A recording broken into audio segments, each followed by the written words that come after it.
Hola a todos y bienvenidos a este palique divulgativo que ahora explicaremos un poquito qué es, quiénes somos, qué hacemos aquí. Pero bueno, a este evento dentro de la jornada de Fe Circular y a su vez dentro del festival de Fe Festival, que para nosotros es un placer, es un honor estar aquí haciendo este evento y con unas invitadas. La verdad que tenemos un plantel de invitadas súper chulo que ahora pasaremos a presentar. Pero bueno, en primer lugar, para quien no me tenga ubicado, yo soy Daniel Prieto, soy físico, rara vez este podcast porque al final creo que también todos han tirado por las ramas naturales y yo soy físico, entonces ahí estamos. Pero bueno, nada, soy el presentador de este formato que se dedica principalmente a hablar de la ciencia y la cultura de Canarias. Hoy somos cuatro en el equipo originalmente, están Rafael Suárez, biólogo, y Víctor de León, el otro biólogo del equipo. Y en este caso, pues me acompaña Adrián Flores, Dios mío, me estoy haciendo un lío con los apellidos. Adrián Flores, ambientólogo y bueno, ¿qué tal? Bien, aquí con ganas de este paliquito, súper interesante como siempre, y hoy un poquito más. Y nada, con ganas de empezar. Y además también se siente un poco como inicio de temporada. Porque Total. nosotros solemos empezar la temporada en septiembre, en este caso se va a atrasar un poquito más, pero es como el previo, ya está el comienzo del curso, ya es algo distinto, pero a la vez sigue esa fiesta, ¿no? Bueno, de hecho yo vengo modo festival, aunque es verdad que normalmente suelo vestir así que tampoco es un Eso te iba a cambio, decir, eso te iba a sí, decir. no es un cambio muy acentuado. Pero bueno, para quien no lo sepa, aunque lo dijimos antes de forma muy breve, Palique Divulgativo es un proyecto que nace en 2021 a raíz de la erupción del Tajo Gaite y reúne a cuatro divulgadores, cada uno de sus ramas y con sus intereses y todo, pero al final todos compartíamos esa pasión por la ciencia de Canarias. Reúne, pues este evento, que es el volcán, reúne a nosotros cuatro, bueno, nosotros dos y los dos que no están hoy con nosotros, y empezamos a hacer entrevistas. Sentíamos que el mundo de los podcasts de ciencia tenía muchos casos y tenía muy buen contenido, pero faltaba algo local. Faltaba algo que contase la ciencia de Canarias, que contase la ciencia que se hace en las islas, la investigación, ya no solo de ámbitos científicos, sino de ámbitos culturales y demás. Y entonces, bueno, poco a poco nos hemos ido especializando. Llevamos ya 4 años desde 2021 con este proyecto. Y bueno, con eventos en vivo, con programas. No sé, Adri, si quieres añadir algo más, porque la verdad es que, o sea, tenemos ya recorrido en realidad. Y cada vez, como decías, con más eventos como este, que desde aquí, pues bueno, reiterar el agradecimiento a la organización del FE por contar con nosotros, porque sí es verdad que los programas normalmente, sobre todo por los invitados, nos quedan súper interesantes, pero sí es verdad que hacerlos en directo tiene más chicha, ¿no? Tiene más ese feedback. Hombre, y tiene también ese juego de decir, mira, nos ven las caras, porque también somos solo de audio. Entonces somos programa clásico y es como, ah, esta es la voz que me habla una vez a la semana contándome cosas de ciencia. Entonces, bueno, para no enrollarnos mucho más y no perder mucho más aquí el hilo, que a veces se nos va un poco la cabeza, lo que decías de los agradecimientos, por supuesto, a todo el equipo organizador del festival por querer contar con nosotros, especialmente a Alejandra, que, bueno, ha sido mi contacto y mira que ha sido un mes de darnos la lata, de decir, oye, necesito esto, oye, necesito esto otro, oye, me hace falta esto. Y yo digo como, bueno, vamos sacándolo, al final ha salido y estamos aquí todos. O, por supuesto, al Ayuntamiento del Puerto de la Cruz y a la Consejería de Cultura para hacer posible el festival y también a la Consejería de Transición Ecológica, al Gobierno de Canarias, que apoya pues principalmente esta jornada de Fe Circular. Entonces, por un lado, claro, porque antes hemos hablado un poco de lo que es la economía circular, de sostenibilidad, de medio ambiente y demás, pero claro, ¿qué tenemos que ver nosotros con esto? Al final, a grandes rasgos compartimos un montón de sinergias, que es la idea de, oye, mira, el medio ambiente, la protección del medio ambiente, ser sostenible y un poco ese mensaje verde, pero desde la ciencia. Sí, exacto. Y también hay que decirlo, la identidad, ¿no? Que al final vinculamos mucho nuestro proyecto con el archipiélago, ¿no? Con investigadores que están haciendo sus investigaciones aquí o que de alguna forma están vinculados con las islas, bien sean porque sus investigaciones, como digo, se hacen aquí, porque son investigadores aquí trabajando fuera y cosas por el estilo que yo creo que es muy importante poner en valor también. Sí, creo que es muy interesante y como a nosotros nos gusta mucho hablar, nos gusta mucho soltar la tabarra, que tampoco creo que podemos decir mucho más de esto, vamos a pasar a explicar un poco la estructura que va a tener este programa. Nosotros normalmente hacemos un programa de 2 horas cada 2 semanas, ya sea en tertulia, donde hablamos de actualidad científica, o bien entrevistando a investigadores de distintos ámbitos. En este caso va a ser un programa con 4 entrevistas, con 4 invitadas que ya paso a presentar, que son Pili Martín, que está por ahí escondida. Hola Pili. María Guerrero, que aquí en primera fila, Carla Enríquez, ahí al fondo también. ¿Por qué se han dividido en dos? Pero bueno, vale, ok, perfecto. Se han peleado en algún momento que no me he enterado. Y por supuesto a Vicky Palma, que ahora hablaremos más en profundidad de la biografía de cada una y hablaremos un poco de lo que hacen y a lo que se dedican. Pero bueno, queríamos hablar sobre todo de medio ambiente y un enfoque que le queríamos dar precisamente a este programa era el recorrido por la línea temporal de Canarias, desde un punto de vista ambiental, desde un punto de vista natural. Queremos hablar del pasado de las islas, del clima del pasado, del presente, de su protección, de su cuidado, de su investigación y además también de su futuro. Porque al final creo que es una realidad, convivimos con el cambio climático y en un futuro pues habrá que, en un futuro y en un presente habrá que adaptarse precisamente a esto. Entonces, todo ello nos permite comentar un poco la actualidad. Y creo que como también nos gusta mucho hablar de actualidad y nos gusta hablar de noticias recientes, yo no sé si en República lo habrán escuchado, pero hace poco se ha hablado de colapso ecológico en el Teide, que son Sí. palabras mayores. Pero, ¿qué nos puedes decir, Adri?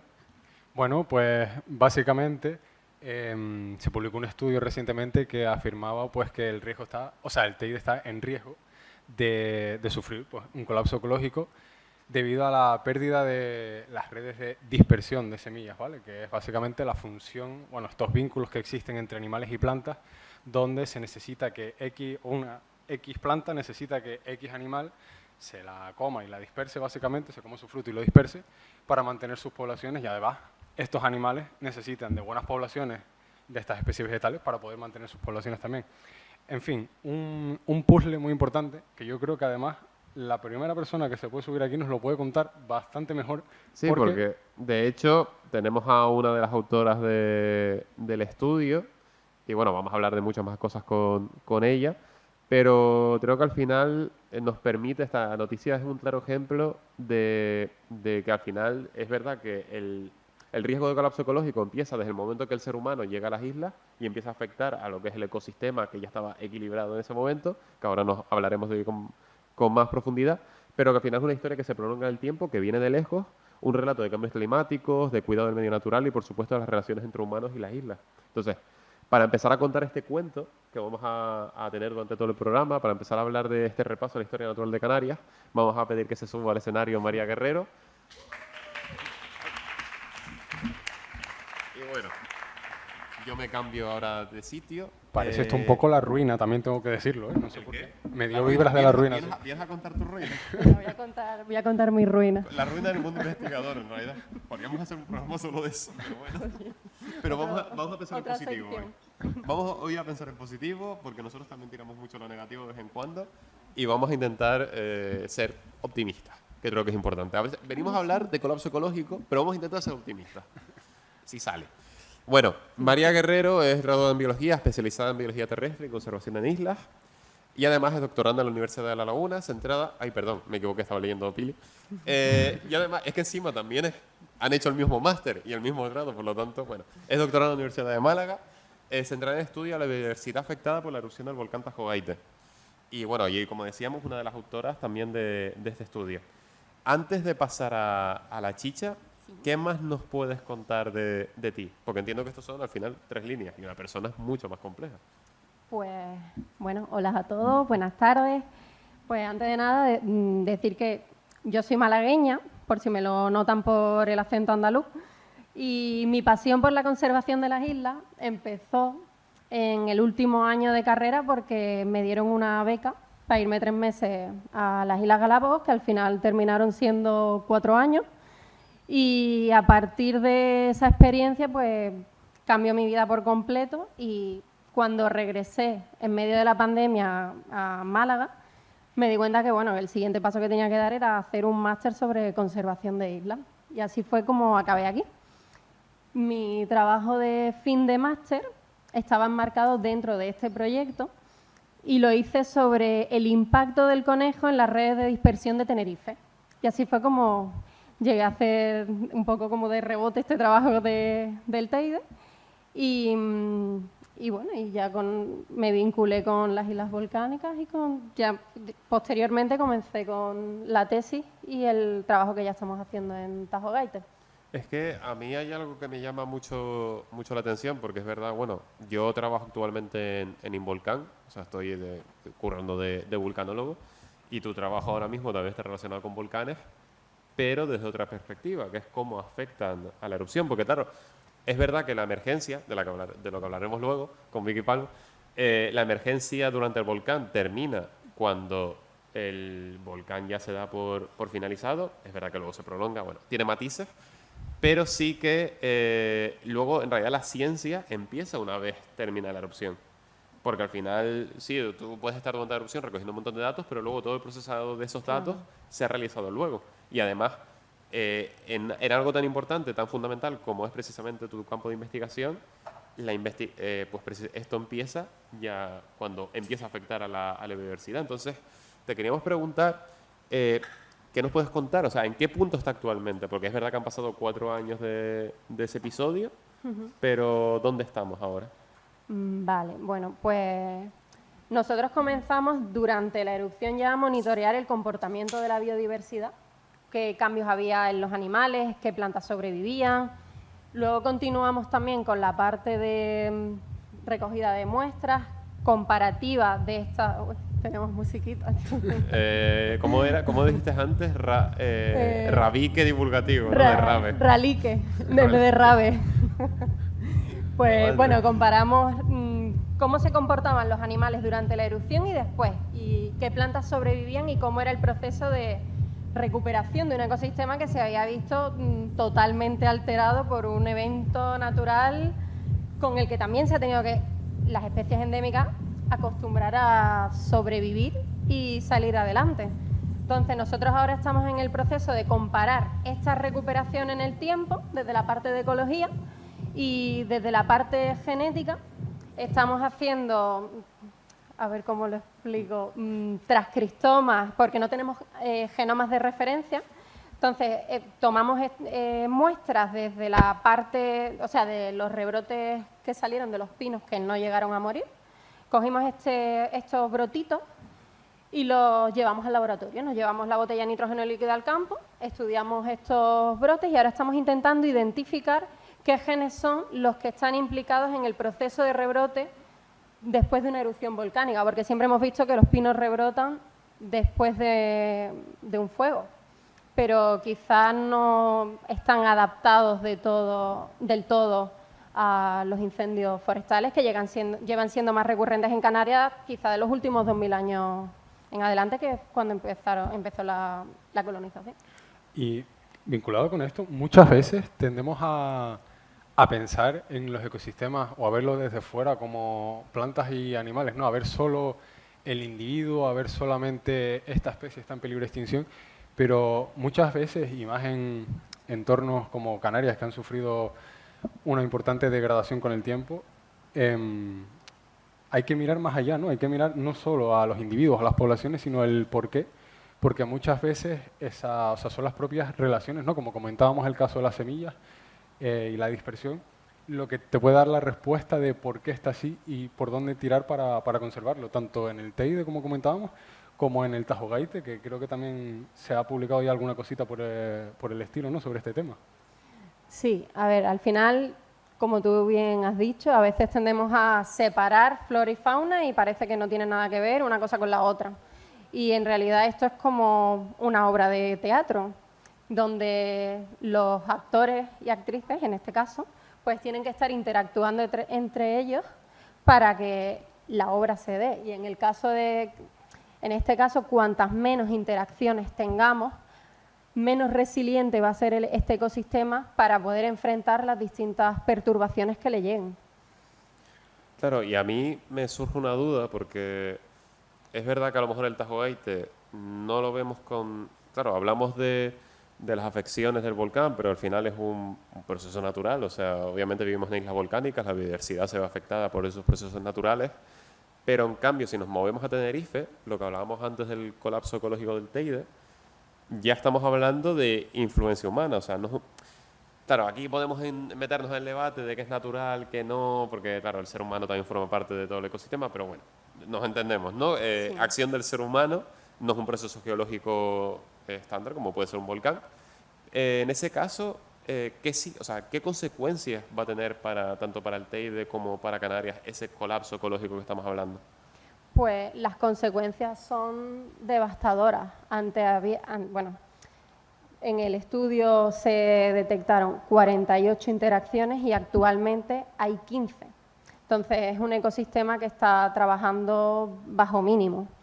Y una de las cosas, digamos, llamativas de este estudio es que para poder ver estas interacciones, porque no están presentes a día de hoy, entonces lo que se hizo fue, en otros ecosistemas, especies del mismo género, es decir, los primos hermanos de las plantas que tenemos aquí, de los animales que tenemos aquí, ver cómo interactúan en el norte de África o en el sur de España y ver esas redes ecológicas potenciales que puede haber aquí.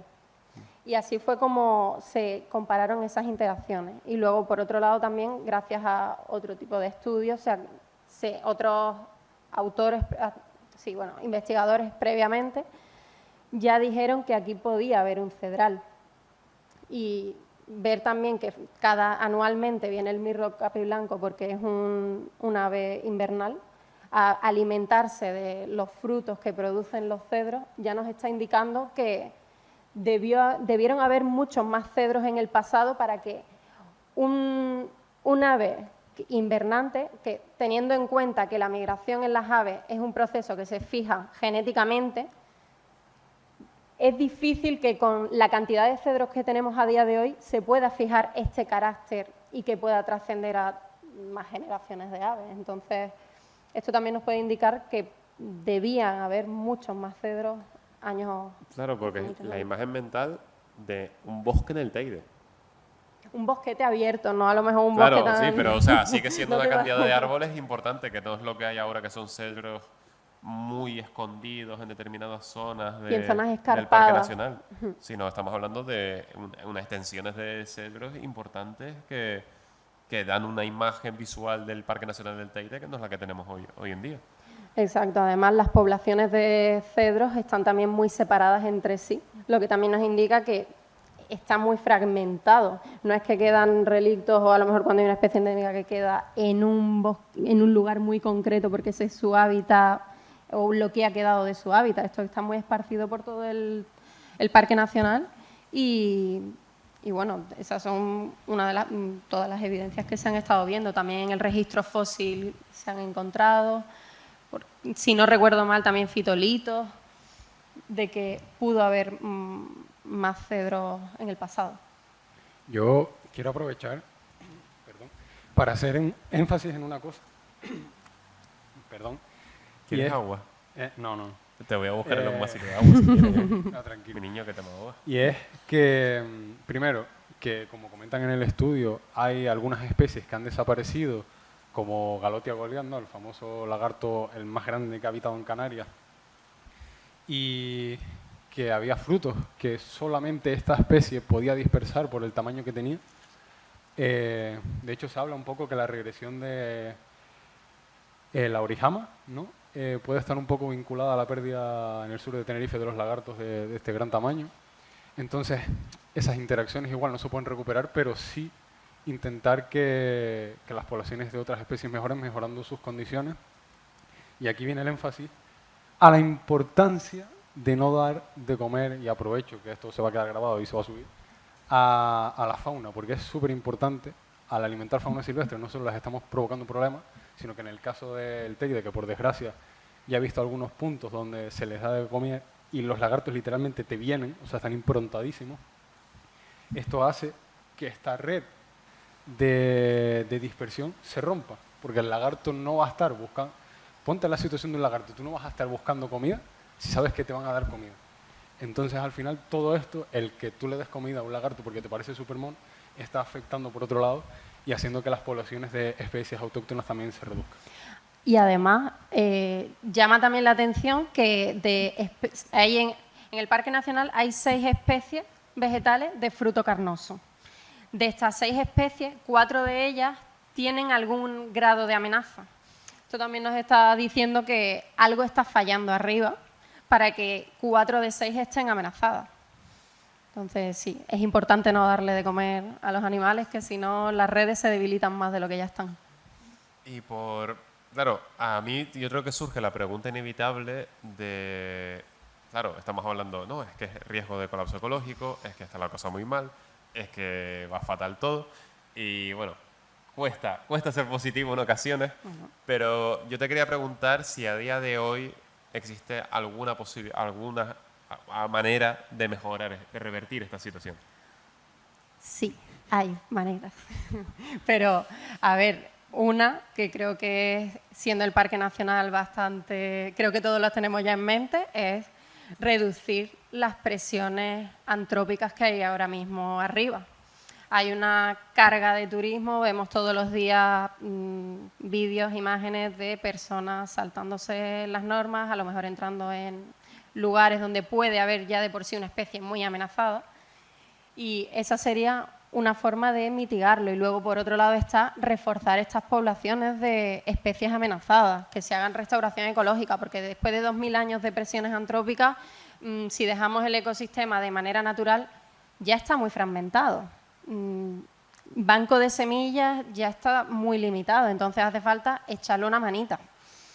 Y también para que cuando vengan estos dispersores, que ya, por ejemplo, eso en el caso del mirlo capiblanco que viene anualmente, pues que tenga algo de lo que alimentarse, porque ahora mismo, por ejemplo, cedros hay alrededor de unos 1250 o así, pero los cedros son dioicos, hay árboles machos y árboles hembras.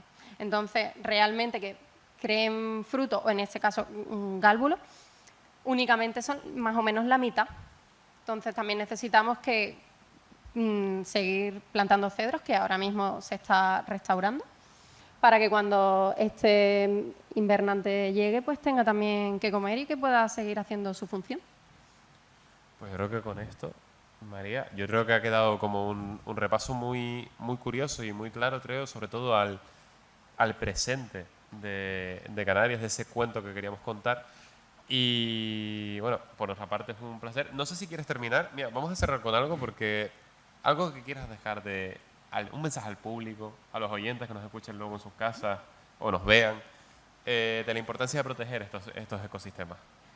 Pues lo que me gustaría es remarcar es que ecosistemas de alta montaña en islas oceánicas únicamente hay 2, La Palma y Tenerife.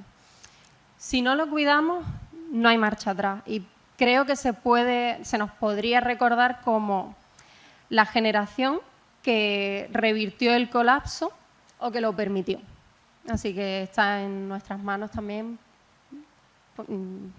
Bueno, se lo llevan de tarea para casa y ya que cada uno reflexione en lo que considere, claro. Pero creo que es muy importante. Pues María, muchísimas gracias por animarte, por sumarte. Te invitamos a quedarte a escuchar el resto del programa. Bueno, que sabemos que tienes cosas luego, pero en la parte que puedas. Y nada, y con esto yo creo que, de verdad, un fuerte aplauso para ella, porque hace un trabajo muy, muy chulo. Gracias a ustedes. Y siempre está muy comprometida con pasarse siempre por el programa, amiga del programa, y al final, pues, siempre es un placer tenerla aquí, en los micrófonos de Palique. Aunque creo que no venía desde el episodio... Primera temporada, ¿verdad? Yo creo que episodio 15, no, el 12, no me acuerdo. Contexto, vamos por el 136. Y esos se sufrían, ¿eh? Esos eran los que sufrían hacerse, ¿eh?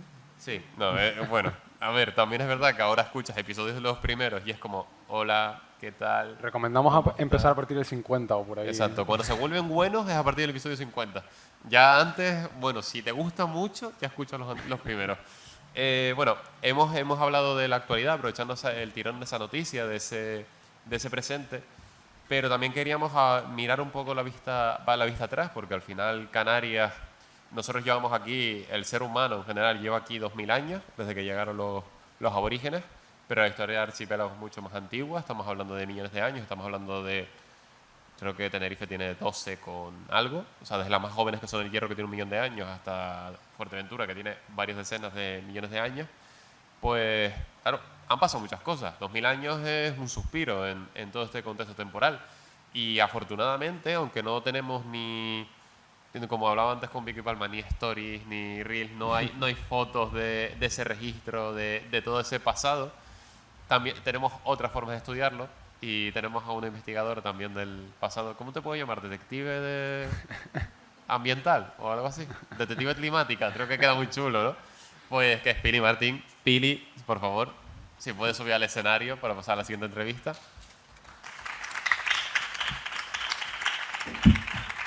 ¿Es cosa mía o se siente un poco examen? Oli, ey, yo no he estudiado. No has hice estudiado. la tarea. Alguien me pasa los apuntes, por favor. Bueno, pues no, lo siento. Aquí vas al paredón. No, no, que te pasen las preguntas, ¿no? Sí, muchachos. Ah, vale. Bueno, aquí hay todo compinchado, todo... Digo, ay Dios, imagínate que es la única invitada a la que no le pasé el PDF. Digo, uy, perdón. Bueno, para quien no la conozca, ella es graduada en Biología, especializada en Biodiversidad Terrestre y Conservación en islas. En este caso es doctoranda por la Universidad de La Laguna. Y como habíamos dicho, pues centrada en la detección de cambios climáticos, de vegetación e incendios del pasado de Canarias. ¿Qué más nos puedes contar de ti? Porque sí, o sea, sí, porque eres muy multidisciplinar. A ver, a mí hay un canarismo que me gusta un montón. Y si me tengo que definir con algo, lo voy a usar. Y es la palabra desinquieta. O sea, a mí me encanta. Yo creo que soy una persona desinquieta. Tú a mí me dices, Pili, vente que vamos a estar haciendo esto en el FE. Y yo digo, vamos para allá. Venga. Me dicen, Pili, te mandamos a Ámsterdam 3 meses de estancia para que aprendas esta técnica que va a estar guapísima para tu doctorado. Vamos para allá. El lunes estuve en un congreso en el MUNA, que mi niña interior está en plan, Dios mío, el MUNA, mi lugar favorito del mundo.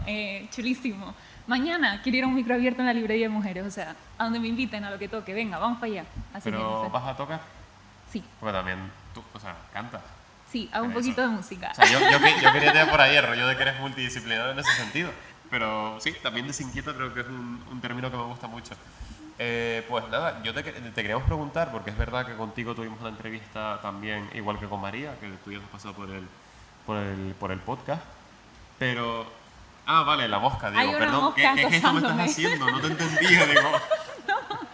Vale, yo te quería preguntar para empezar, Dios mío, estoy perdiendo... Bueno, te quería preguntar para empezar, ¿qué te llevó a estudiar la historia ambiental de Canarias? O sea, ¿por qué elegiste este tema de doctorado? Vale, o sea, yo creo que hay como dos partes de la historia. La primera es como qué nos lleva a enamorarnos como del mundo ambiental de Canarias, y en ese caso yo le devolvería la pregunta a todo el mundo en plan como, ¿cómo es que ustedes no están enamorados de Canarias? O sea, ¿cómo es que a ustedes no les gusta la biodiversidad que tenemos aquí? O bueno, espero que sí, porque si no, no estarían aquí sentadas esta tarde, ¿no? Bueno, pues eso, yo creo que me enamoro un poco de la biodiversidad de Canarias de chiquita, que yo viví en ICO 3 años y como que llegaba del cole y con mi hermano como que nos poníamos así como la ropa más zarrapastrosa que tuviésemos y nos íbamos ahí para el monte. Y entonces yo creo que ahí te enamoras de eso. Nos metimos en una cueva, encontramos unos restos guanches, intoxiqué a mi hermano con unas bayas tóxicas, pero hoy es su cumple, está bien, sigue ¿Está vivo. vivo? Sigue Está vivo. bien, sí, sigo Y es cumpliendo como- años, afortunadamente. Sí, y como que miras alrededor y dices, Dios mío, qué bonito. En ese momento estaban construyendo el anillo insular, ves cuál es la gestión que se hace y tú dices, Dios mío, esto es chulísimo y hay que gestionarlo de otra manera. Y luego nada, pues hice la carrera, sigues enamorándote, cada vez que conoces más dices, Dios mío, qué bonito es. Y cuando me toca hacer el TFG, pues yo sabía que existían estas técnicas que a mí me parecen totalmente de ciencia ficción. O sea, para mí la paleoecología lo que tiene es ese componente de ciencia ficción total. O sea, el tipo de preguntas que hacía antes con María, como de, ¿podemos saber de verdad si había cedros en el Teide? Aquí está la paleoecología, que te lo venimos a contar. O te preguntas, Chos, ¿las primeras comunidades humanas que había en Canarias eran respetuosas con el medio ambiente o no? Aquí está la paleoecología, que te lo viene a responder. ¿Se quemaba antes el pinar? Aquí está la paleoecología, que te lo viene a responder. O sea, es chulísimo, es totalmente magia, es totalmente una máquina del tiempo. Y bueno, ¿cómo no enamorarse? ¿Cómo es que ustedes no están haciendo paleoecología? De repente todo el mundo empezando un doctorado en paleoecología porque ¡Vamos! sale de aquí y dice, Dios, me encanta, tengo que dedicar 4 años de mi vida a esto. Yo les puedo llevar el TFG si quieren. Yo quería comentar porque creo que no estamos en el guión, ¿vale? Pero si no te miras, Chachi. Porque... No, bueno, improvisar, o sea, nosotros no nos preparamos nada, esto está demasiado Ya preparado lo sé, para ya lo hacer sé, este podcast. por eso lo digo. Habrá mucha gente, porque yo no sé, igual es que vengo con la cabeza caliente con los últimos reels y los comentarios y todo esto, pero hay mucha gente que cuando se estudia el pasado piensa, ¿y esto? ¿Por qué? ¿Para qué estamos destinando fondos a esto en lugar de destinar fondos a otra cosa? Y es súper importante, sobre todo ahora en el escenario en el que nos encontramos de cambio climático. pero si te parece, tú que controlas mucho más del tema, coméntanos por encima de manera resumida por qué es tan importante.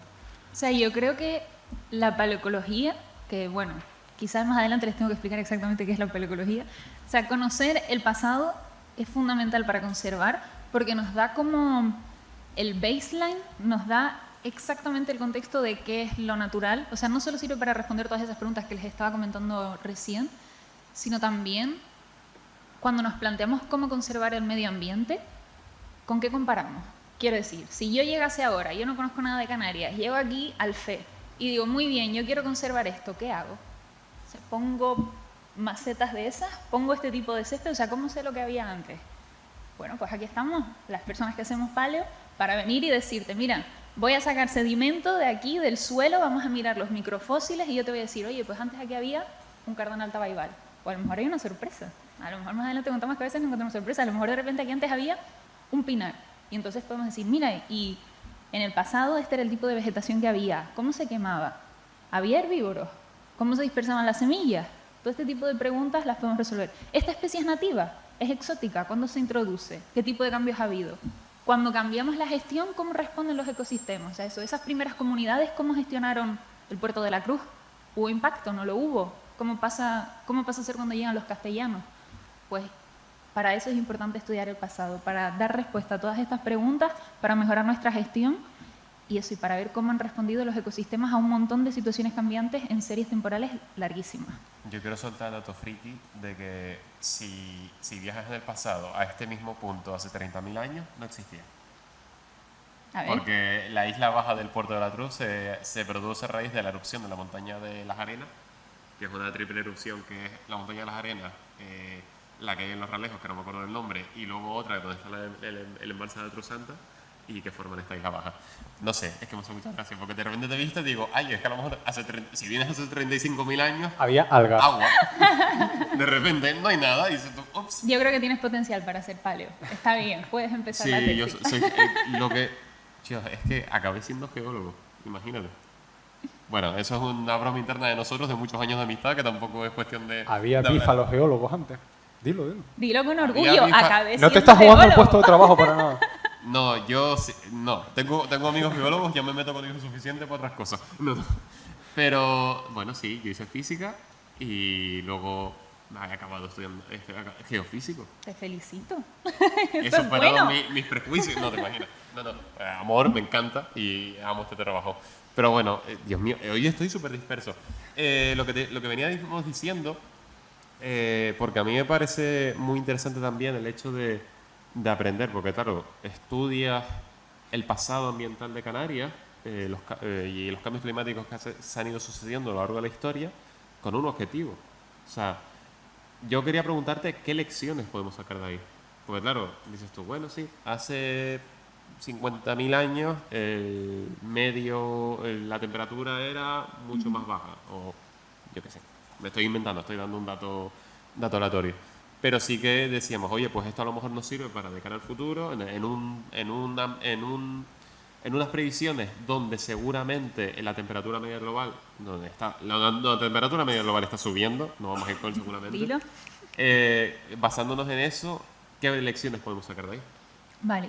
Entonces, ¿te parece si hago como un repasito un poquito de estudios paleo que tenemos así en Canarias y qué Sí, aprendemos de cada si uno? quieres, sí. Por ahora, Así, veloz. vamos rapidito y Vamos yo te para voy allá. diciendo.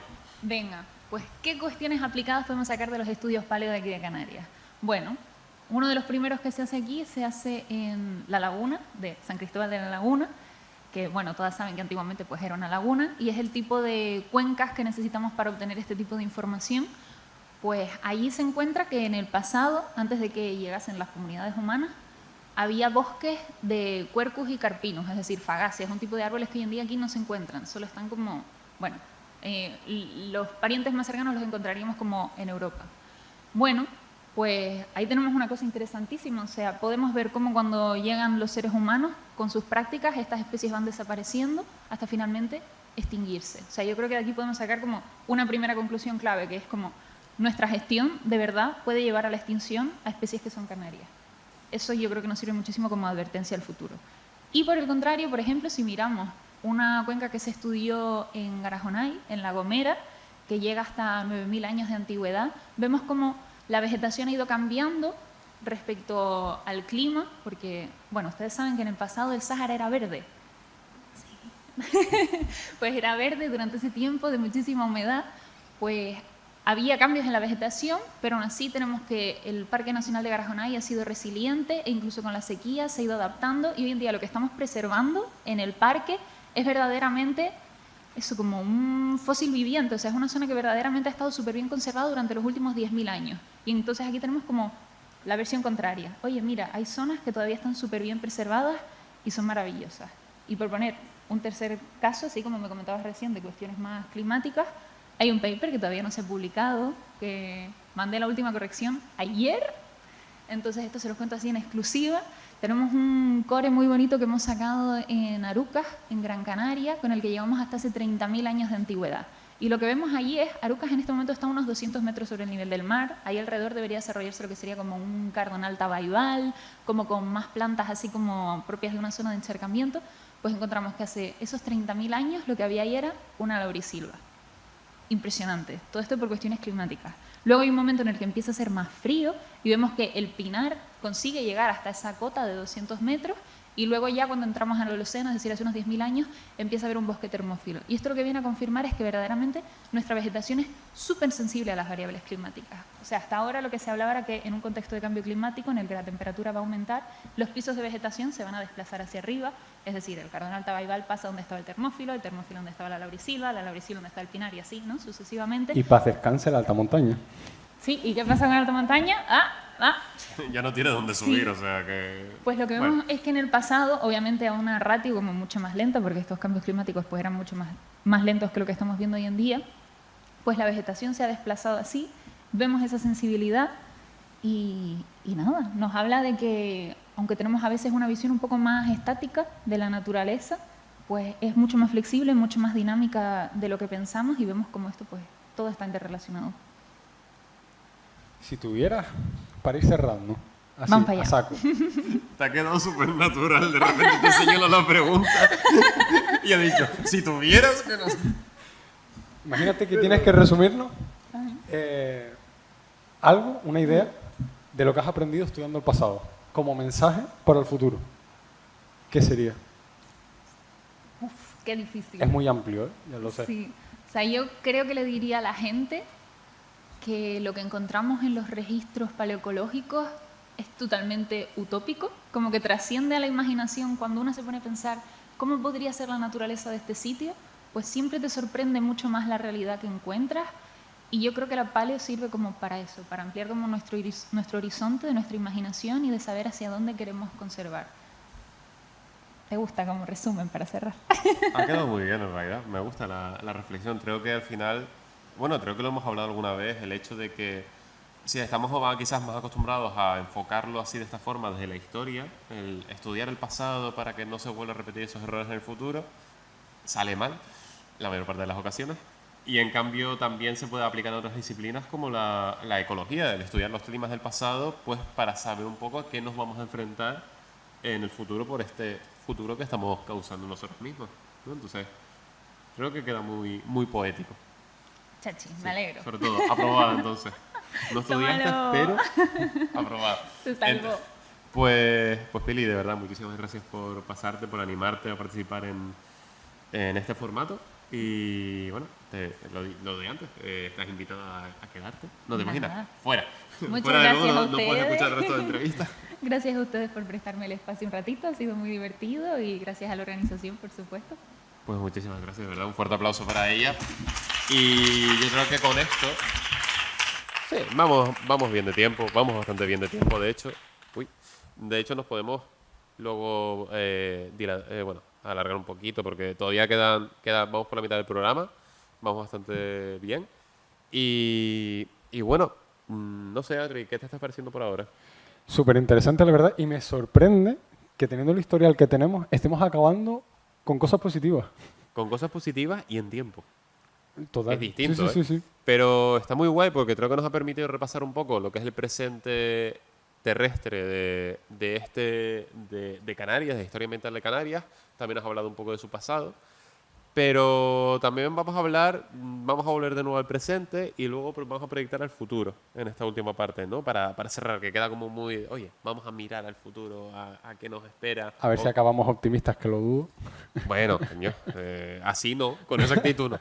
Pero bueno, como hemos hablado mucho de tierra, hemos hablado del Teide, hemos hablado del Tajo Aite, hemos hablado de cómo ha afectado la biodiversidad, vamos a hablar un poquito del mar, porque al final somos islas oceánicas, estamos en mitad del Atlántico, tenemos una riqueza natural impresionante y un entorno que vale mucho la pena, bueno, cualquier entorno vale la pena proteger, pero sí que es verdad que es algo de lo que nos podemos sentir orgullosos y de que es muy importante conocer, divulgar, y para ello pues vamos a hablar con una divulgadora del tema, casualmente, que es Carla Enríquez, que bueno, que ha aceptado aquí venir con nosotros. Ella sí que es novata, nunca ha sido entrevistada por nosotros, y digo, qué valentía y qué valor es estar aquí.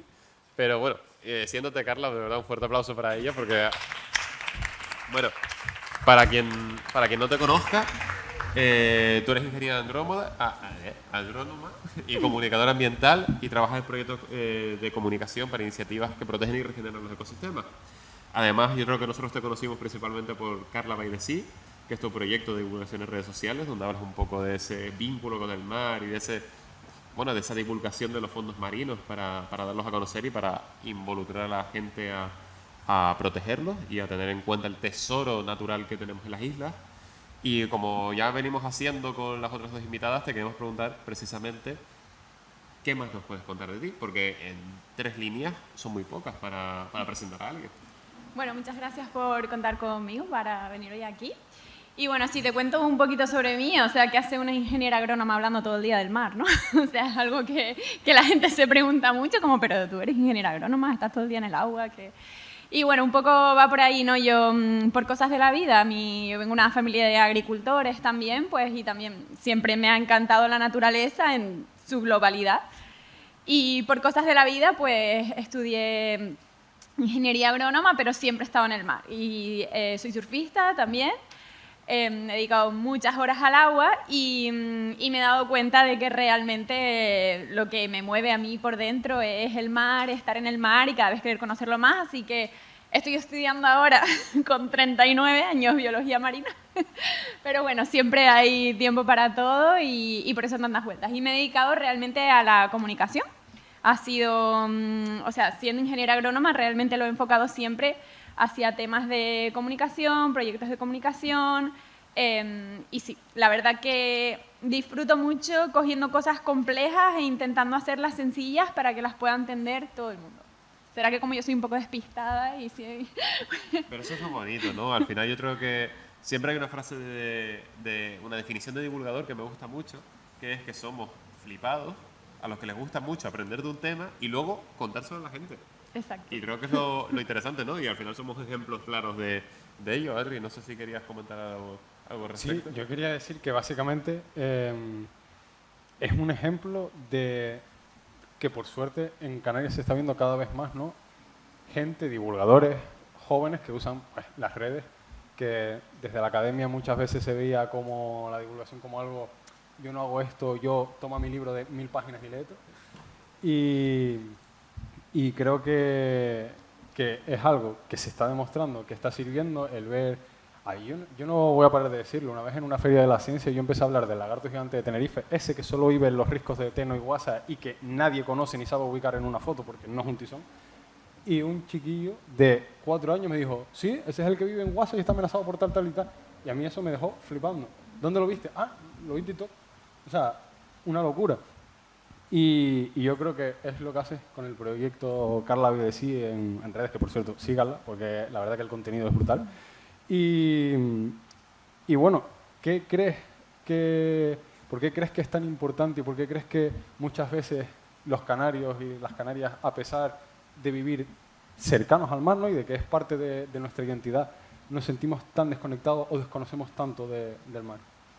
Vale, sí, esto la verdad es que es bastante curioso, porque sí que es verdad, ¿no? que pues en Canarias estamos rodeados de mar y hay como mucho desconocimiento. Yo creo que son varias cosas. Primero, estamos aquí en mitad del Océano Atlántico y es un mar que tiene mucha fuerza.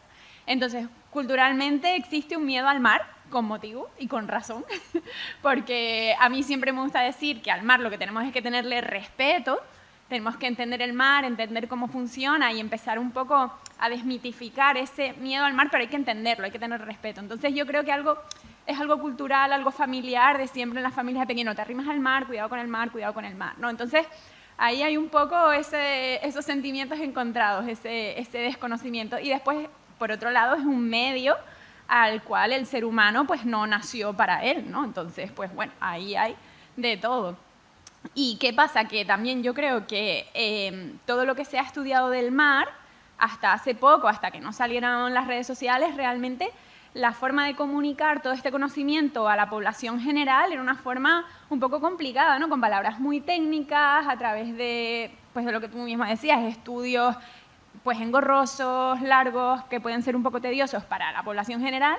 Y de ahí nace pues el proyecto de Carla by the Sea, de intentar pues simplificar todo esto, acercar a la gente más al mar y sobre todo, algo que me gusta comentar, intentar que nos quitemos ese súper miedo al mar de tenemos que construir para frenarlo, tenemos siempre, y empezamos a intentar entender el mar para poder convivir con él de forma un poco más respetuosa, ¿no? Que no sea siempre el mar hay que pararlo, que no nos llegue, es el enemigo, es el gran desconocido, ¿no?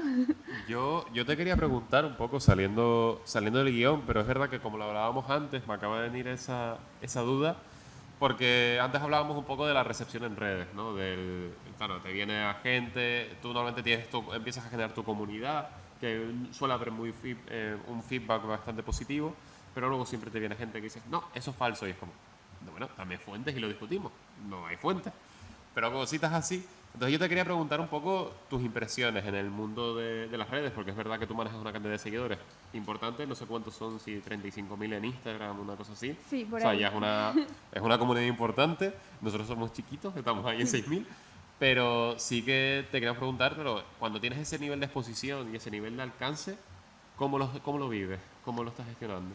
Bueno, yo creo que he pasado por el proceso de primeras, pues querer atender absolutamente a todo el mundo y querer y perder un poco el norte, ¿no? Sobre todo cuando te vienen críticas, cuando haces un contenido y llega a tu gente afín, a la gente que ya te sigue, pues va todo bien, porque al final te siguen porque les gusta lo que haces y están contigo. Pero cuando ya empiezan a lo mejor tus vídeos o tus contenidos a llegar a gente que no te sigue, pues ahí es cuando empiezan las críticas, el poner en duda lo que dices, me atrevo, y aquí voy a abrir un poco un melón, me atrevo que al ser mujer a veces es un poquitito más complicado, pues, evocar esa imagen más un poco de autoridad, ¿no? En lo que estamos diciendo. Y empiezan ahí, pues eso, muchos comentarios desagradables o a poner en duda todo lo que estás diciendo, y creo que hay que tratarlo desde la calma siempre, intentar, pues, afrontarlo desde la calma, no entrar a contestar directamente, y siempre, pues, tú cuando haces un contenido, yo por lo menos me documento muchísimo, tengo mi respaldo y lo estoy diciendo por algo, ¿no? No me invento las cosas. Entonces, pues tener ese respaldo ahí siempre para meterlo cuando sea necesario y quedarte tranquila de que lo estás haciendo por una buena causa y también ya. está un poco ese autosabotaje, ¿no? De que a lo mejor tienes 1000 comentarios diciéndote, he aprendido un montón con esto tal, y luego hay 3 personas iluminadas que te vienen con cualquier rollo y tú te obsesionas con esas 3. 100%. Rollo. Sí. 100%. Pues ese es el aprendizaje. Yo creo que todos pasamos por ahí y cuando una vez lo aprendes, pues ya todo va mejor. Sí, al final yo creo que también esa habilidad de desconectar de esos comentarios, que creo que al final, bueno, de hecho nosotros hicimos un programa hablando precisamente de esta recepción y de este contacto en redes, el hecho de que, claro, a lo mejor tienes, yo qué sé, 2.000 me gustas y de repente 60 comentarios, de los cuales 3 son malos, entonces ya la gente, a lo mejor tu vídeo lo han visto 50.000 personas, pero es que los únicos que se van a molestar en comentar son los que van a poner algo negativo. Entonces no tiene sentido que, sabiendo el alcance que has tenido y la cantidad de buenas interacciones que has tenido de la gente que lo comparte, te vayas a preocupar precisamente por esa gente. Pero bueno, volviendo un 100%. poco al nivel y siguiendo hablando de comunicación, te queríamos preguntar si ya pensando en el futuro, ¿qué papel crees tú, sobre todo en la protección del medio marino, que puede tener este tipo de proyectos? Porque creo que, no sé si ahora que está saliendo mucha jornada de divulgadores en redes sociales, que son muy buenos y son contenido muy guay, hay muchos también del medio marino, que quizás también ha cambiado la percepción de la gente y esto de cara al futuro se puede utilizar de alguna forma. Sí, yo creo que es súper importante todo este tipo de divulgación por varios motivos. Primeramente porque, por ejemplo, la conservación sola no tiene sentido si no podemos hacerla llegar realmente a la población general, si la población general no la puede entender. O sea, tú puedes montar un proyecto de conservación increíble que si la población no lo acepta, algo mal ha habido en la comunicación, ¿no? Entonces yo creo que es importante llegar a la gente, que la gente entienda por qué se están haciendo las cosas y al final que podamos todos caminar hacia un objetivo común. Muchas veces las entidades que financian los proyectos de conservación no entienden realmente cuál es el porqué, no saben realmente qué proyectos son los que verdaderamente van a tener un retorno importante. Y todo esto lo podemos ir explicando, al final es acercar la ciencia y la conservación a la población general para que todos podamos ir caminando hacia un lugar. Y también, como Adri decía que él estaba, ¿cómo era? Que dijiste antes que no íbamos a hablar de cosas positivas o algo así. No, ¿Cómo fue lo que que dijiste? estamos siendo muy positivos para lo que es este podcast. Ah, vale, vale. Pues yo sí, sí que creo que es verdad que muchas veces pues intentamos comunicar siempre desde la alarma, porque es necesario alarmar, obviamente, con muchas cosas que suceden, pero es muy importante también comunicar para dar buenas noticias y para dar esperanza a la población para que podamos tener esa energía de seguir adelante y seguir luchando por la conservación, por la ciencia, por la restauración. Sí, sobre todo creo que también no caer en esa negatividad que a veces dices, claro, le dices, no, es que el mar ahora es un desierto, estamos en una pesca excesiva, no sé cuánto, por los vertidos, por no sé cuánto. Entonces empiezas a decir un montón de cosas que sí suponen un problema, pero luego también se están haciendo acciones. Y se está intentando frenar eso, entonces creo que también es buscar el equilibrio, es decir, oye, mira, esto es un problema, pero a su vez estamos haciendo cosas para intentar solucionarlo. Exacto, y mostrar los resultados, ¿no? Pues, por ejemplo, es verdad que hemos perdido un porcentaje súper importante de biomasa de peces, pero mira lo que pasa cuando pones una reserva marina. Mira cómo se regenera el ecosistema rápidamente y sin intervenir, solamente dejándolo quieto, ¿no? Es una maravilla. Entonces, mostrar esto a la población, comunicarlo, es súper importante para crear esperanza y también para que los organismos entiendan por dónde hay que caminar también, para dar pistas. Yo simplemente quiero decir que creo que ha quedado clarísimo que en estos últimos años, sobre todo, primero, que igual se tenía la creencia de que a la población en general como que no le importaba mucho el medio ambiente y creo que el problema es igual que no se estaba llegando y que hay un montón de gente como Carla, como Ateneri Rivero, como Felipe Rabina, etcétera, etcétera, que están demostrando que no, que a la gente tiene ganas de conocer el lugar donde vive y que el problema igual es que no se está haciendo la comunicación de manera adecuada o no se está llegando de la manera que se debería. Creo que es súper importante el que todos estos proyectos de conservación se comuniquen, como decía Carla, de manera adecuada para que, sobre todo, y esto viene del máster, o sea, en la universidad ya se plantea, cuando te hablan de proyectos de conservación, que conservar un lugar, por ejemplo, como Anaga, sin tener a la población de la mano, es imposible. No vas a poder hacerlo, porque va a ser una pelea de tú contra ellos. Entonces, es buscar la participación, el punto en común y tirar por ahí. Y muchas veces ese punto en común no se alcanza porque no se comunica bien. Se comunica con un lenguaje muy técnico o cuando tú limitas o prohíbes ciertas actividades, no terminas de explicar en un lenguaje que la gente entienda el por qué lo estás haciendo. Y yo creo que el llegar a la gente y el usar las redes no tiene la gente que buscar, o sea, tienen que buscar, o sea, que cada uno indague, pero creo que también se tiene que hacer énfasis desde las administraciones, proyectos, etcétera, llegar a la población, no esperar que la gente venga. Y bueno, como decía Víctor, ¿no? Hay que... Bueno, y dice, ¿no? Que parece que le hicimos un ráfaga como... A ver, Víctor está vivo. No ha podido venir hoy porque el trabajo lo consume, pero está vivo. Pues, como dice Víctor siempre, hay que divulgar en el lugar que menos se lo esperen. Y Víctor es una prueba viviente de ello. Entonces... ¿Eso lo decía Marco? ¿Qué Marco? ¿El socio ¿El ambiental? socio ambiental? Igual sí, Víctor se lo robó alguna vez y yo me quedo con Víctor. Bueno, pues saludos al socio ambiental también. El hecho de aprovechar cualquier formato para divulgar, y creo que, por ejemplo, el caso del Festival está fantástico, porque nadie nos esperaba en un festival de música. O sea, ni nosotros nos esperábamos en un festival de música. Y aquí estamos divulgando, o sea, que creo que está muy guay. Y, Carla, ya para cerrar y para terminar, si te queríamos preguntar, si tuvieras que dejarnos con una imagen o un mensaje sobre el mar que inspira a cuidarlo, pues creo que eso también es importante, el hecho de decir, mira, qué guay, qué bonito es esto. ¿Cuál sería esa imagen? Bueno, yo creo que es muy fácil hacer que las personas que ya de por sí pues se sienten atraídas por el mar o que les encanta lo que es la biodiversidad marina, pues que quieran protegerlo, ¿no? Esto es como fácil. Pretender que alguien que ya ama el mar pues quiera proteger el mar es fácil.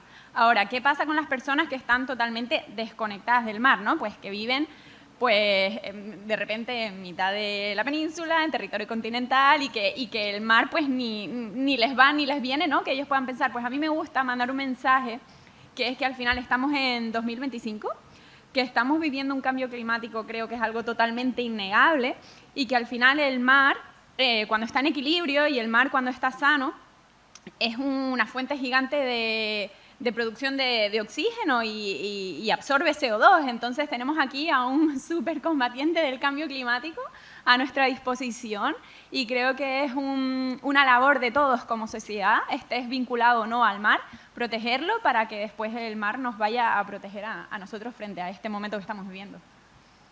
Creo que es un buen tirón, porque visto lo visto cómo va la cosa, el mar creo que al final va a ser un buen aliado si lo sabemos cuidar. Pues Carla, muchísimas gracias por pasarte. Quedas invitada a un programa largo, a un programa, a entrevista de Palik en el formato habitual. Y de verdad, muchísimas gracias por pasarte. Síganla en redes, porque Dios, que hace un contenido muy, muy chulo. Y yo creo que un fuerte aplauso. Digo, se me olvidaba ya. Y ya para terminar, ya estamos encarando la recta final del programa.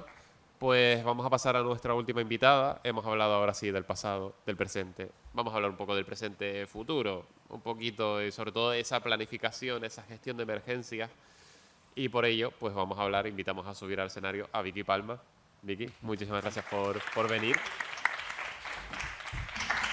Bueno, y para quien no te conozca, si no he encendido la tele alguna vez, también te digo, bueno. Sé que odias que te reconozca como la del tiempo de Televisión Canaria, pero... La chica del tiempo tiene una edad ya, pero bueno, ¿qué le vamos a hacer? Pero bueno, al final, pues, tú eres licenciada en física y también has tenido una amplia formación de posgrado en protección civil, gestión y dirección de emergencias y de catástrofes. Eres la ex jefa de meteorología de Televisión Canaria. Creo que todos te hemos visto alguna vez en el telediario, sobre todo esos momentos en los que había tormenta y estabas pendiente de que se suspendían las clases o no podías salir de casa y decías, sí, ahora quiero este contenido. Sí, pero yo soy nube negra para los compañeros de la tele porque bueno, también quizás la tele en Canarias tomó mucha relevancia cuando hemos tenido pues eventos meteorológicos extremos por el seguimiento que se le ha hecho. Y un seguimiento que solo se hacía aquí en Canarias y que se ha demostrado que para las teles tiene tirón, no hay sino que ver ahora cada vez que hay cualquier evento qué es lo que pasa. Y, por ejemplo, que pusieron en valor los compañeros de la meteorología en la televisión valenciana en la Dana de hace prácticamente un año, el año pasado, con esas terribles inundaciones en Valencia. Bueno, es verdad que casi todos te asociamos ahí, pero es verdad que también actualmente eres la responsable de la unidad de análisis de riesgo y planificación del SECOE 112 Canarias. Y bueno, hemos hablado muchas cosas. No sé si quieres añadir algo más a tu biografía. ¿Preparada? No, yo llegué a la tele por equivocación, como digo yo. He estado ahí 25 años. La parte Una equivocación un poco larga, ¿no? Sí, larguita. hombre, era la tele o dar clase, a elegir. Creo que la tele, aunque no lo parezca, es más sencillo. Y al final ahora la vida me ha llevado pues por el otro camino que yo había elegido de manera personal. Los incendios del año 2003, 2007 en Canarias, la idea era no se puede contener el incendio, la culpa es del tiempo, de la meteorología, y a partir de ahí empiezo una investigación de, bueno, pues si la meteorología es la culpable de que no se pueda intentar acotar este incendio, ¿qué pasa ahí? Es a pequeña escala. Y empiezo a investigar, y entonces ya empiezas a investigar para poder saber de protección civil. Para la meteorología tienes que saber de protección civil, tienes que saber de catástrofes, y eso lo he ido pues estudiando por interés personal, no porque me pensara dedicar profesionalmente a este tema, que se me ha dado la oportunidad pues prácticamente en los 3 últimos años. Yo quiero destacar la comunicación, ¿no?, en Televisión Canaria, el rigor y la manera también divulgativa, ¿no?, de llegar, porque yo me acuerdo de ser de estos que estaba esperando también a la suspensión de las clases. Y sí es verdad que, aun sin yo saber nada de meteorología, yo era el típico friki que se comía los de las tormentas metiéndose en huracanes en Estados Unidos, pero más allá de eso no me sacaba. Y aún así conseguía entenderlo, por lo menos hacerme una idea. ¿Cómo importante es esa comunicación, además, en un servicio como la televisión pública? Bueno, en televisión está todo estudiado y sabe el personal de audiencia principalmente a qué tipo de público llega. Y tú no puedes llegar con un lenguaje muy técnico a determinadas personas. Y tuve un director de informativos muy bueno, que cuando empecé, que me cogió, vio un texto, ni siquiera vio una presentación, y me dice, ven, siéntate aquí, ¿tú crees que si le cuentas eso a tu abuela te va a entender? ¿Verdad que no? Pues ya le puedes dar una vuelta para que lo que digas lo entienda un niño de 2 años, lo entienda un científico como tú, o lo entienda una persona mayor que no ha estudiado. Tiene que saber qué le estás diciendo. Y eso es un poco lo que se ha intentado, lo que intentan hacer todos los compañeros divulgadores ahora, principalmente en redes sociales, acercar el lenguaje. ¿De qué nos sirve tener un lenguaje técnico si no nos entendemos, sino entre nosotros? Y a veces ni entre nosotros nos entendemos con el mismo lenguaje. Entonces no vale la pena, hay que hablar un idioma que sea universal, que se pueda entender. Es verdad que todos intentamos ir metiendo pues algún término técnico. Ahora el término no técnico en meteorología es la DANA, que ya se utilizaba antes, pero antes utilizábamos gota fría. Como se asoció las gotas frías a determinados eventos catastróficos, pues ahora también la dana es un evento catastrófico, pero resulta que hay danas que no dejan ni una gota de lluvia y están ahí. Y lo que puedes tener es calor, está lloviendo en otro sitio.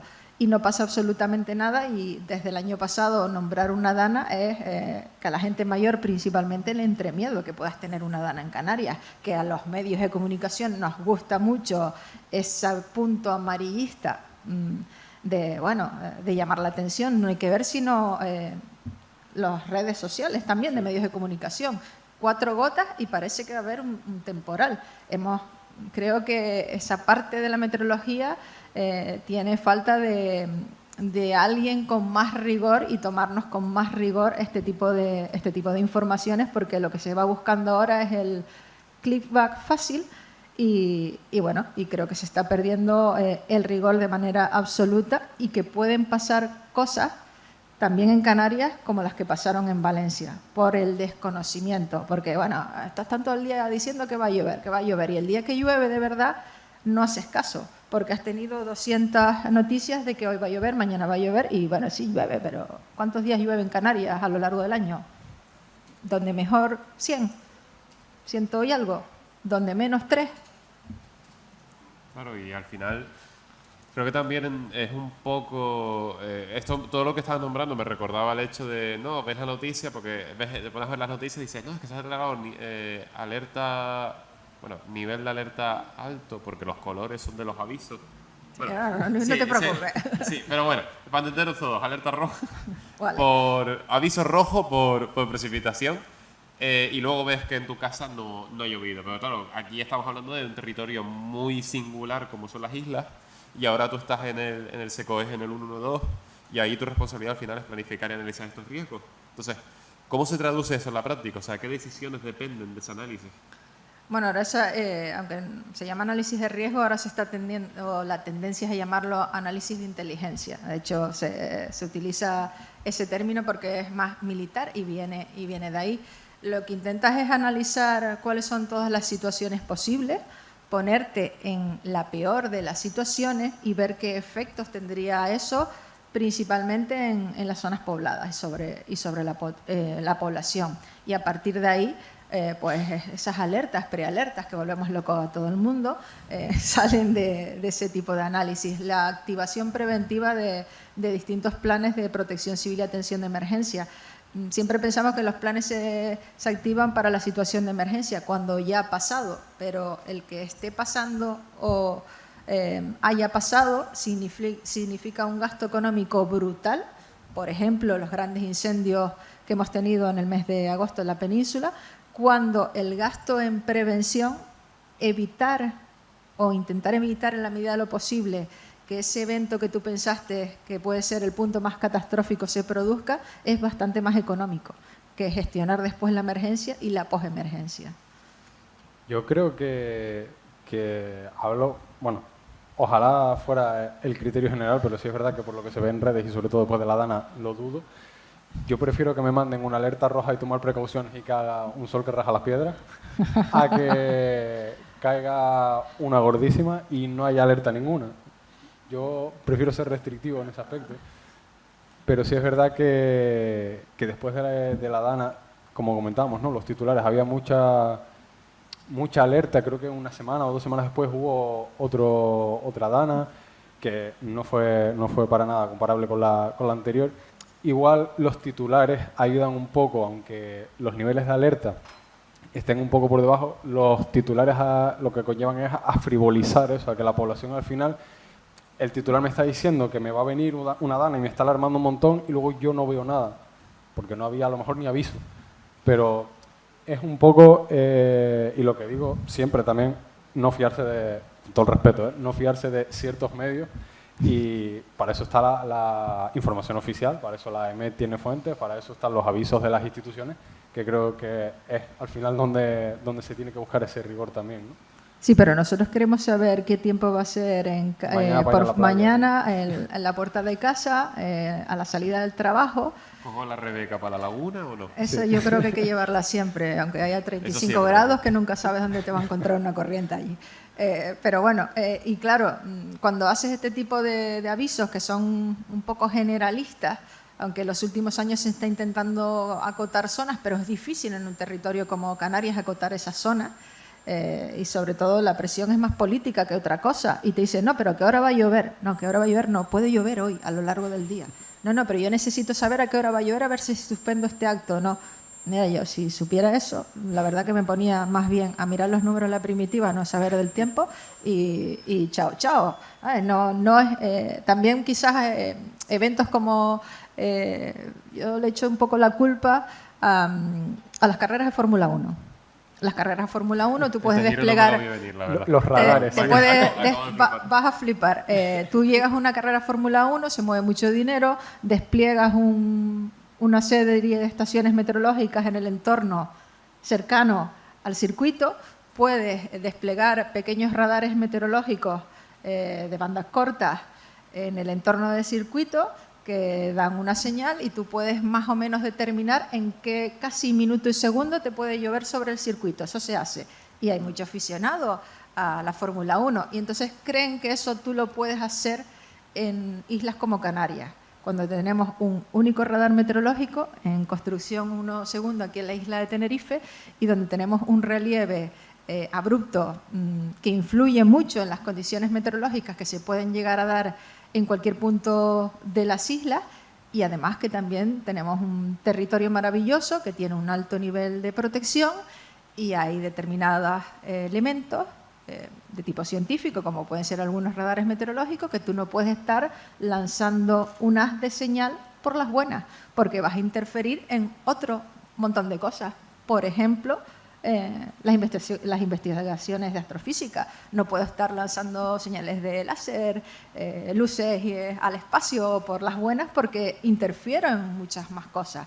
Y yo le echo un poco la culpa a eso. La Fórmula 1 nos ha hecho un poquito de daño a los meteorólogos. También te diré que aquellos que la sigan sabrán que lo mismo un equipo te dice va a llover en 3 vueltas y que tú te dices nada, ni una gota. Eso depende del meteorólogo que tengas también allí trabajando, que tenga experiencia, ¿no? Yo solo he visto en Canarias con competiciones de barco, de navegación, competiciones importantes. Pues se puede traer un equipo y sabes cuando el equipo viene de fuera porque normalmente no da ni una con el estado del mar, con el viento y demás, pero somos muy específicos, vivimos en un sitio maravilloso y bueno, ya lo decía Fontulot y su libro del tiempo en Canarias es de 1940 y algo, que ya hacía una descripción muy buena de los tipos de tiempos que tenemos en el archipiélago y te lo estoy diciendo en el 2025 porque ha cambiado poco. Que Canarias era el lugar ideal, el laboratorio ideal para poder ampliar los conocimientos de meteorología de todo el planeta, porque en un pequeño espacio rodeado de mar tenemos mucha diversidad orográfica, muy complicada, y hay unos cambios brutales en muy poquitos metros, muy poquitos kilómetros, que claro, lo que queremos nosotros, me va a llover aquí, mañana va a ser calor, el sábado puedo estar ahí en el festival y que vengo, manga corta, manga larga, ¿qué me traigo? No, el look de festival siempre. Luego bueno, si te mojas, pues te pones mucho más carbón encima, pero el look de festival siempre. Pero del look de festival frío o del look de festival de calor. Tú eres calor el mismo. Siempre. Pero sí te quería preguntar, ya para cerrar de forma breve, después de tantos años entre el tiempo, las emergencias, la planificación, ¿qué mensaje te gustaría dejar sobre el futuro climático y la resiliencia en Canarias? Lo que tenemos que tener claro es que estamos viviendo ya en un cambio climático. Y ya no es parar el cambio climático, ahora mismo es adaptarnos. Tenemos que tomar medidas de adaptación a lo que ya estamos viviendo. En los últimos 25 años, en lo que llevamos de este siglo, el número de olas de calor que se registran en Canarias ha aumentado el número de días con temperaturas máximas extremas, que antes se podía tener algún episodio de calor 2, 3 días, no pasaba, ahora los hemos tenido hasta de 17 días, y lo que no estamos es adaptados a este calor, no tenemos las viviendas adaptadas, no hay zonas de refugios, ahora no podemos ir solo a la mitigación y que nos siga avanzando, que hay que hacerlo, sino que también tenemos que ir a la adaptación, adaptarnos al tipo de situaciones que se pueden dar en las islas. Sí, porque al final el Corte Inglés no cabe todo el mundo. Efectivamente, ni en el centro comercial, en la zona de los yogures. Pero creo que es un mensaje muy chulo y que creo que al final nos permite, bueno, de que es la urgencia, ¿no? De adaptarse y de que ahora ya no es luchar, sino decir, oye, antes de que nos pille el toro por los cuernos, pues vamos a intentar ver y que por lo menos esos episodios que se dieron el año pasado o el anterior, de ola de calor y de suspensión de las clases, no se vuelvan o sea, se puedan adaptar y de tal forma que garantizar una seguridad. Pues Vicky, muchísimas gracias por pasarte, por estar aquí, por animarte a subir aquí con nosotros, que bueno, ya nos conoces, pero somos unos personajes. Gracias a ustedes por la invitación y también al Festival por la invitación, que ha estado bastante curioso verles aquí en persona. Ese entorno, ¿no? Es como en persona, no es por videollamada, es muy raro todo. Pues nada, un fuerte aplauso para Vicky Palma por subirse con nosotros a hablar. Y bueno, y con esto, me voy a poner aquí, que queda más. Y con esto, pues nada, termina ya este programa. Y no sé, Adri, yo qué te iba a decir, que hoy, mira, hemos hecho como un recorrido bastante amplio de todo lo que da Canarias a nivel temporal. Y yo quiero destacar que el cambio climático, de manera directa o indirecta, adrede o no, ha estado presente en todo, ¿eh? Más bien ha surgido. Es que en realidad no lo habíamos planteado como una línea de conexión, pero ha quedado bastante bien. Y no sé, lo que decía, que hemos hecho como un recorrido que nos ha permitido, pues, ya no solo geográfico, de ir desde el Teide hasta los fondos marinos, sino ir del pasado al futuro más próximo. Y es un relato que nos permite explorar un poco la riqueza natural del archipiélago y bueno, conectar con las islas, que creo que es lo más importante, ser consciente de su riqueza natural, ser consciente del entorno en el que vivimos y ser consciente de que aquí hay gente muy, muy chula, que hace cosas muy, muy chulas y que vale la pena descubrir y vale la pena disfrutar, que creo que es lo más importante, porque al final la investigación, la ciencia, la investigación en ciencia, la investigación en cultura y en humanidades que se hace en Canarias en muchas ocasiones es puntera a nivel mundial. Tenemos que estar orgullosos de ella, tenemos que conocerla y tenemos que sobre todo respetar y cuidar nuestro entorno, que es un laboratorio único a nivel mundial y en el que hemos tenido la suerte de vivir, nacer o desarrollarnos a nivel profesional, personal, como sea. Pero al final siendo parte de este territorio tan mágico en mitad del Atlántico como es Canarias. De esta forma, sí que me había apuntado yo un mensajito, porque creo que quedó muy chulo, y lo voy a leer, porque digo, bueno, ya que estamos, vamos a ser sinceros, ¿no? El hecho de que todo esto es fundamental, porque cuidar la naturaleza de Canarias no solo conservar sus paisajes, es cuidar nuestra historia, nuestra identidad y sobre todo nuestro futuro en común. Dicho esto, queremos dar las gracias en primer lugar a nuestras invitadas, a Pili, a Carla, a Vicky, a María, por pasarse, por animarse a estar aquí con nosotros, por compartir su conocimiento y su pasión, que creo que es lo más importante, a Fe Circular y al Fe Festival en su conjunto, con mención especial a Alejandra, que, bueno, está por ahí. Entonces, por Alejandra, de verdad, muchísimas gracias por contar con nosotros. Sé que te he dado mucho la tabarra, lo dije al principio, pero pues el placer ha sido nuestro por colaborar aquí y sobre todo, bueno, tanto a todas las instituciones asociadas, al Ayuntamiento del Puerto de la Cruz, a la Consejería de Transición Ecológica, al Gobierno de Canarias, por apoyar este espacio y, por supuesto, a todos los oyentes que se han quedado aquí con nosotros a disfrutar de este programa, porque de verdad lo hemos disfrutado muchísimo, pero creo que al final este programa tiene sentido precisamente porque nos escucha gente y porque quiere descubrir y quiere seguir explorando esa faceta algo menos conocida de lo que es Canarias. Entonces, Adri, no sé si quieres añadir algo al respecto. Yo creo que el speech que te han mandado para cerrar está de locos, pero nada, reiterar el agradecimiento al FE, a la organización y a todas las administraciones implicadas, a todos los que se han pasado por aquí, a todos los que lo estén viendo o escuchando en diferido.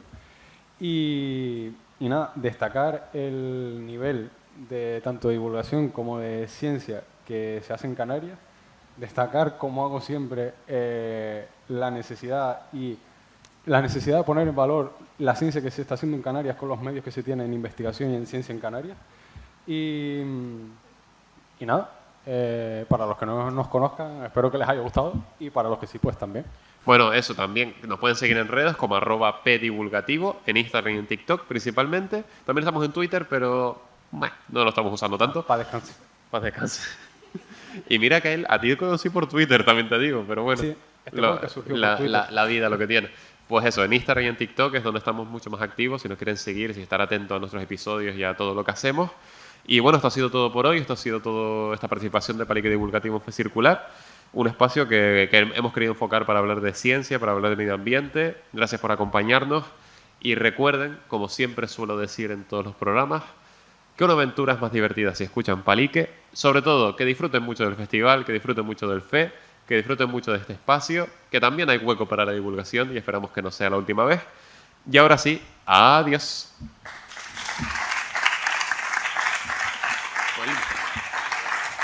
Quédate, loco.